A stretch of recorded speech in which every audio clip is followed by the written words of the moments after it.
Hey guys, I'm about to meet a bailiff outside a rental property, and a bailiff's job is to serve an eviction notice.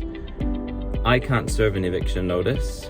A landlord cannot evict the tenant. The landlord can apply for a warrant to evict the tenant, and if it's approved, a bailiff from that district court will meet you at the property and serve the eviction notice. And sometimes we also arrange for a locksmith to meet us at the property to change the locks. But in the 10 years I've been a property manager, I've not needed a locksmith. It's always important to manage these situations diplomatically.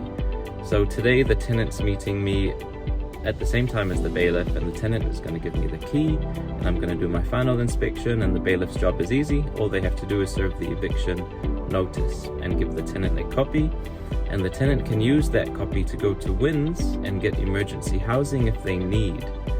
But in this case, I have given the tenant enough notice that they're going to be evicted, and they've managed to find another property to move to. So the situation is not as bad as some people think, but if it's poorly managed, it can turn out really bad. I've had cases where colleagues of mine have needed the police as well. But the reason for this video is because with the new changes to legislation, we cannot give a 90-day notice for no reason. Everything needs to be done through the tenancy tribunal, and I want to say that it's still possible to terminate a tenancy.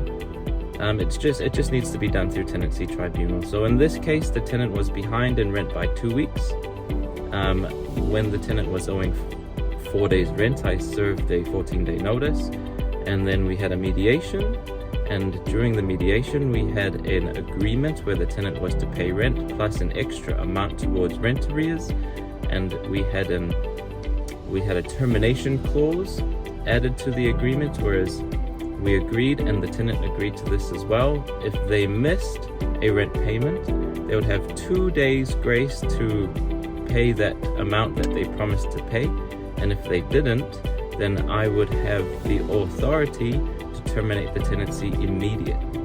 Now, I didn't terminate it immediately because obviously tenants need time to pack and move out, so I gave them some time, and then I applied for a bailiff, and the bailiff is meeting me today. So yeah, you can still evict tenants if you really have to.